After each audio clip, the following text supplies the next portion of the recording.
स्वागत छ भाइ बहिनीहरूलाई नेपाल अनलाइन स्कुलमा। आजको हाम्रो यस क्लासमा हामीले पढ्नेछौँ ट्रायल ब्यालेन्स। हाम्रो क्लासको टपिकको नाम रहेको छ ट्रायल ब्यालेन्स। अब हामीले ट्रायल ब्यालेन्स चाहिँ कसरी इन्ट्री गर्छौँ त भन्दा हामीले जर्नल बनाउँछौँ, लेजर बनाउँछौँ हैन। र हाम्रो लेजरको अकाउन्टलाई चाहिँ हामीले के गर्नुपर्छ त अब ट्रायल ब्यालेन्समा इन्ट्री गर्नुपर्छ, ट्रायल ब्यालेन्समा पोस्ट गर्नुपर्छ।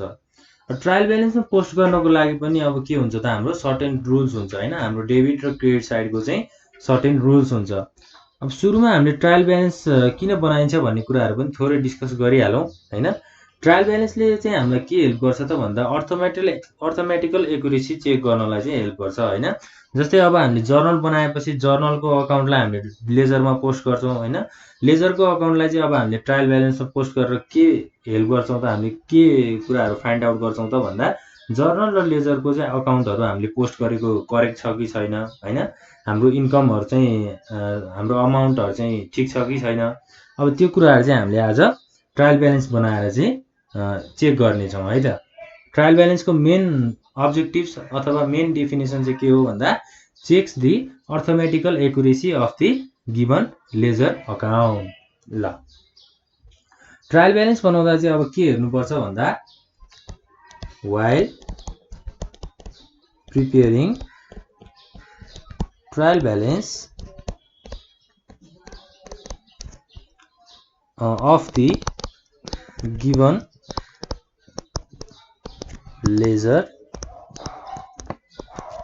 balances post हैन, post all expenses, losses and assets in debit kolam.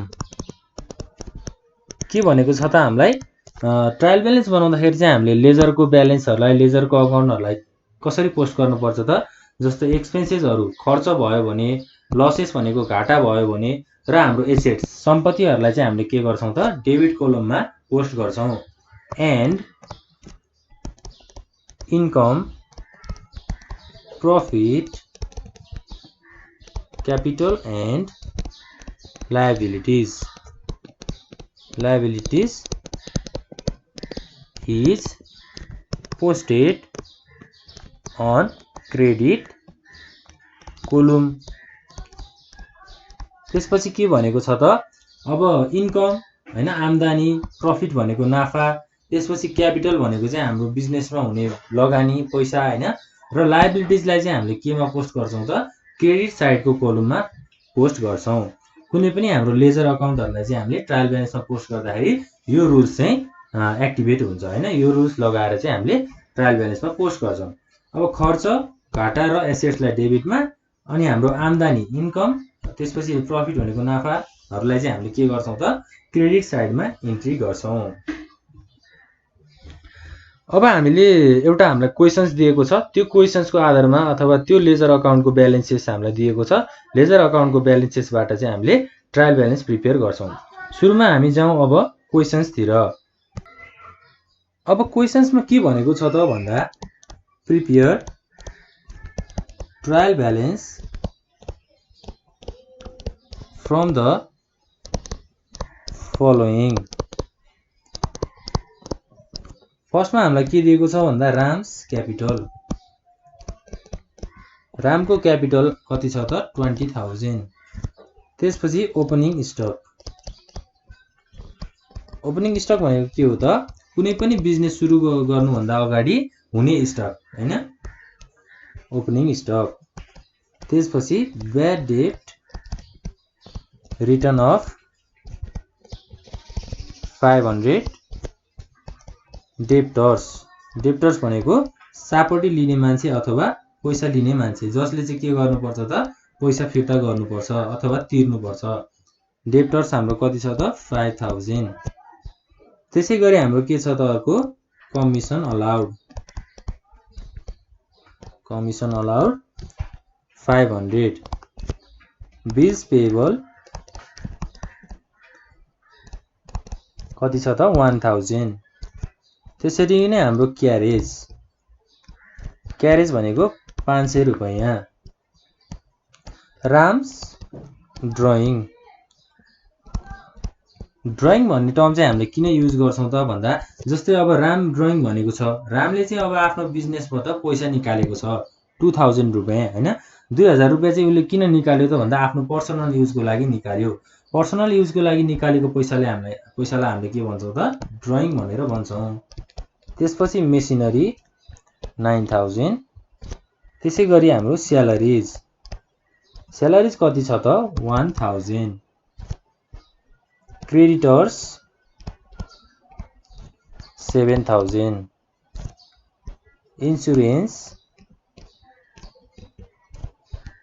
1000 र हाम्रो के छ त लास्टमा चाहिँ रिटर्न आउटवार्ड चाहिँ 500 रुपैयाँ मात्र छ।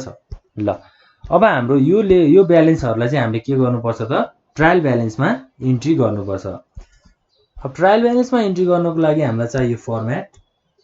अब हामीले फर्मेट बनाउँछौं। फर्मेट चाहिँ हाम्रो ट्रायल ब्यालेन्स कस्तो हुन्छ त हाम्रो लेफ्ट ह्यान्ड साइडमा चाहिँ डेबिट हैन, लेफ्ट भनेको कुन हो त जस्तै अब हामीले यहाँ कोलमहरु बनाउँछौं। सुरुमा हाम्रो हुन्छ सिमल नम्बर सिरियल नम्बर हैन, त्यसपछि पार्टिकुलर्स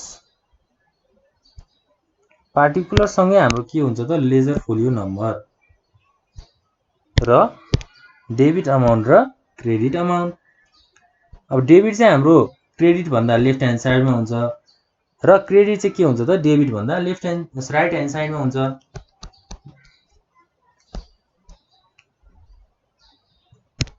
त्यसपछि पहिला लाइन ड्रा गरौँ। ल अब हेडिङमा के हुन्छ त भन्दा trial balance of Ram company as on. अब हामीलाई डेट दिएको छैन, त्यही भएर हामीले डेट चाहिँ नलेख्दा पनि हुन्छ हैन। सिरियल नम्बर हुन्छ, particulars, ledger folio number, debit amount र क्रेडिट अमाउन्ट। अब माथिको ब्यालेन्सहरुलाई चाहिँ अब हामीले पोस्ट गर्नु पर्यो भनेपछि राम्स क्यापिटललाई हामीले के गर्ने भनेको छौं त माथि कुरा गरे अनुसार क्यापिटललाई चाहिँ हामीले क्रेडिट कोलममा इन्ट्री गर्ने भनेका छौं। भनेपछि अब के गर्नु पर्यो 1 नम्बरमा राम्स क्यापिटल कति छ त 20,000 लाई हामीले क्रेडिटमा इन्ट्री गर्यौं। त्यसै गरी हाम्रो 2 नम्बरमा के छ त ओपनिङ स्टक भनेको कुनै पनि बिजनेस स्टार्ट गर्दाखेरि सुरुमा हुने स्टक अथवा सामान हैन। जस्तै हामीले एक्जाम्पलमा के लिन सक्छौं त भन्दा जस्तै रामले चाहिँ आफ्नो बिजनेस सुरु गर्दाखेरि हाम्रो 2017 मा चाहिँ उले बिजनेस सुरु गर्यो र उसको अफिसमा अब उसको कम्पनीमा के हुन्छ त सामानहरु हुन्छ, गुड्सहरु हुन्छ। त्यो गुड्सहरु चाहिँ उले 2017 भित्र चाहिँ सबै सेल्स गर्यो, तर बाँकी गुड्सहरु रह्यो। ल मानौ हाम्रो 10 केजी अफ अथवा 10 packet of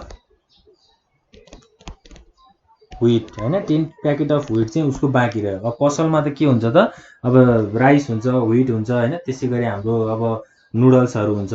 10 packet of wheat चाहिँ उसको बाँकी रह्यो र त्यो चाहिँ अब उसले 2017 मा बाँकी रहेको गुड्स छ। 2018 मा उसले सुरु गर्दाखेरि के गर्छ त सबभन्दा पहिला चाहिँ त्यो 10 प्याकेट अफ व्हीटलाई चाहिँ सेल गर्ने बेच्ने प्रयास गर्छ र त्यो चाहिँ उसको लागि के हो त अब ओपनिङ स्टक हो। जस्तै अब यहाँ गुड्सको कुराहरु मात्रै गरेको छु मैले, जस्तै क्याश पनि हुन सक्छ हैन, त्यसमा चाहिँ हरेक थरीको मेटेरियल्सहरु चाहिँ हुन सक्छ है।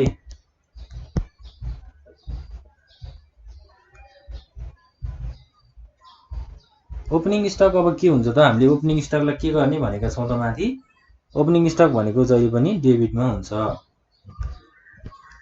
डेबिटमा अब कति राख्नु पर्यो, कति छ त हाम्रो अमाउन्ट ओपनिङ स्टकको 9000 लाई डेबिटमा पोस्ट गरियो।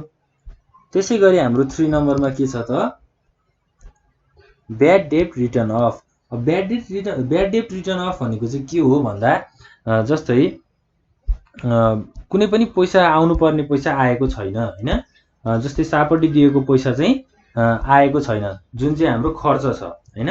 खर्चलाई चाहिँ के गर्नु पर्यो त ब्याड डेट रिटर्न अफ 500। त्यसै गरी फोन नम्बरमा के छ त डेप्टर्स चाहिँ कति छ त 5000। डेप्टर्स भनेको के हो त सापट्टि दिएको कसैलाई हैन, तर हामीले पाएको छौं त छैनौं। नपाए पनि हामीले त्यो पाउनेवाला छौं हैन, जुनलाई चाहिँ हामीले के भन्छौं त एसेट्स भन्छौं। एसेट्स भनेको के हो त हाम्रो डेबिट साइडमा हुने इन्ट्री हो। डेप्टर्समा कति छ त 5000। 5000 लाई हामीले डेबिट साइडमा इन्ट्री गर्छौं। त्यसै गरी 5 नम्बरमा के छ त डेप्टर्स पछि कमिसन अलाउड। कमिसन अलाउड भनेको के हो त भन्दा जस्तै कुनै पनि काम गर्दाखेरि चाहिँ हामीले कमिसन अलाउ गर्छौं हैन। जस्तै राम कम्पनीले चाहिँ अब के गर्यो त भन्दा उसले कसैलाई काम लगाएको थियो र त्यो काम गरे बापत चाहिँ अब उसले सर्टेन अमाउन्ट चाहिँ कसैलाई पे गर्नुपर्ने छ भनेपछि के भयो त त्यो उसको लागि खर्च भयो नि। अथवा हामीले के भन्न सक्छौं त भन्दा खर्चलाई चाहिँ हामीले के भन्न सक्छौं त अब डेबिटमा राख्ने भन्न सक्छौं हैन। कमिसन अलाउड डेबिटमा हाम्रो 500 रुपैयाँ। त्यसै गरी 6 नम्बरमा के छ त बिल्स पेएबल। बिल्स पेएबल भनेको हामीले तिर्नुपर्ने हैन, अथवा तिर्नुपर्ने भन्दा पनि हामीले तिर्नुपर्ने भन्दा पनि कसले तिर्ने त अब राम कम्पनीलाई तिर्ने। राम कम्पनी बिल्स पेएबल भनेको रामले चाहिँ कसैलाई सामान बेचेको छ र त्यो सामान चाहिँ अब के गर्नु पर्यो त पैसा आउनु पर्यो हैन।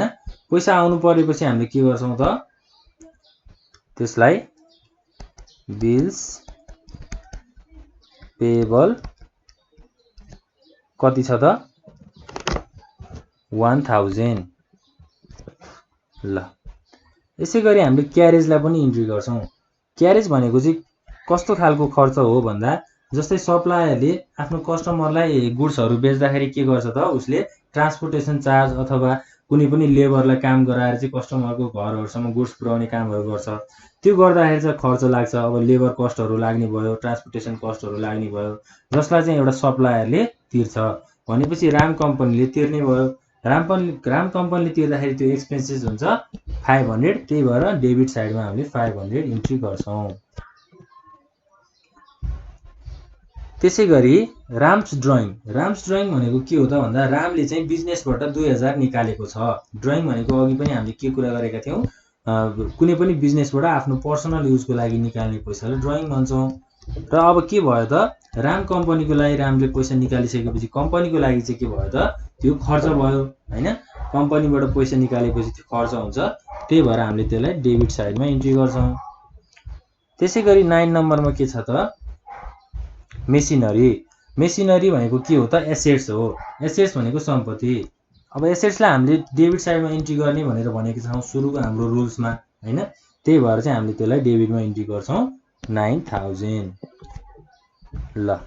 यसै गरी स्यालेरिज भनेको के हो भने अब रामले चाहिँ आफ्नो कम्पनीमा अब इम्प्लोइजहरुलाई स्यालेरी तिर्नु पर्यो। इम्प्लोइजहरुलाई स्यालेरी तिर्दाखेरि उले आफ्नो कम्पनीबाट पैसा झिकेर तिर्नुपर्छ।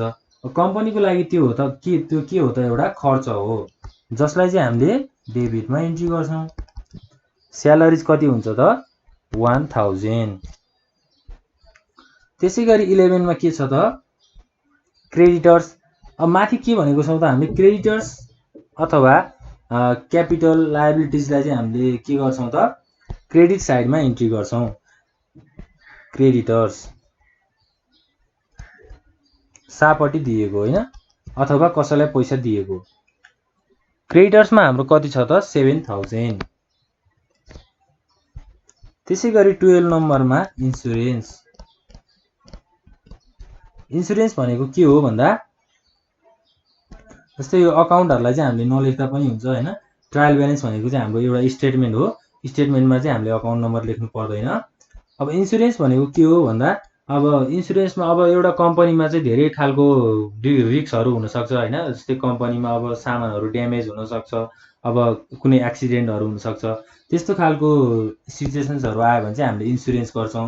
इन्स्योरेन्स गर्दाखेरि हाम्रो पैसा जान्छ हैन। पैसा गएपछि के हुन्छ त त्यो एउटा खर्च हुन्छ। खर्चलाई हामीले डेबिट साइडमा पोस्ट गर्छौं। त्यही भएर हामीले 1000 लाई डेबिट साइडमा इन्स्योरेन्सको रूपमा इन्ट्री गर्छौं। अब रिटर्न आउटवार्ड छ हाम्रो 13 नम्बरमा। रिटर्न आउटवार्ड रिटर्न आउटवार्ड भनेको के हो त? जस्तै पर्चेज गरिसकेपछि हामीले अब राम कम्पनीले पर्चेज गर्यो होइन, र मेटेरियल्सहरू पर्चेज गर्यो र त्यो र मेटेरियल चाहिँ राम कम्पनीलाई अब युज भएन भने उसले के गर्छ त? रिटर्न गर्छ। त्यो रिटर्न गरिसकेपछि अब के हुन्छ, त्यो हाम्रो क्रेडिट साइडमा हामीले इन्ट्री गर्छौँ 500। हाम्रो रिटर्न आउटवार्डको अमाउन्ट 500 छ। ल यसै गरी हामीले आइटम्सहरूलाई चाहिँ ट्रायल ब्यालेन्समा इन्ट्री गर्छौँ।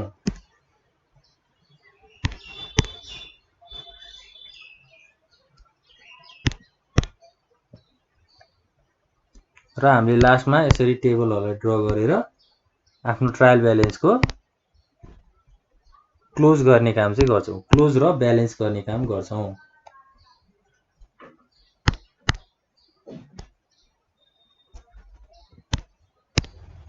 लास्टमा हामीले टोटल गर्नु पर्यो।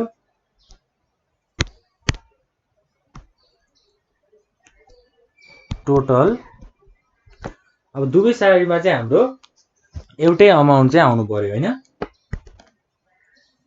एउटै अमाउन्ट आउनको लागि हामीले के गर्छौँ त? अब क्रेडिट साइडमा हाम्रो 20,000 प्लस 21,000 प्लस 7,000 भनेको 28,000 होइन। 28,500 चाहिँ हाम्रो क्रेडिट साइडमा आएको छ। र हाम्रो अब 5,000 प्लस 5,000 10,000, 500 प्लस 500 1,000 11,000 होइन। 11,000 प्लस 900 भनेको 9,000 भनेको कति हुन्छ त? 20,000। 20,000 प्लस 2,000 22,000, 23,000 24,000 र यसै गरी हाम्रो कति आयो त टोटलमा? यो चाहिँ हाम्रो 9,000 हो है, 9,000। यसै गरी हाम्रो टोटलमा 28,500 आउँछ। ल यसरी चाहिँ हामीले एउटा ट्रायल ब्यालेन्समा चाहिँ लेजरको चाहिँ ब्यालेन्सहरूलाई इन्ट्री गर्छौँ। ल अब यस्तै क्वेसन्सहरू चाहिँ प्र्याक्टिस गर्दै जानु होला। अर्को क्लासमा हामी यस्तै ट्रायल ब्यालेन्सको अरू इक्जाम्पलहरू लिएर आउनेछौँ। आजको लागि यति नै भयो है। हाम्रो के भयो त? ट्रायल ब्यालेन्समा हामीले पोस्ट गऱ्यौँ ब्यालेन्सहरूलाई। यति भन्दै आजको क्लासलाई यहीँ हिँड्नुहुन्छ। Thank you.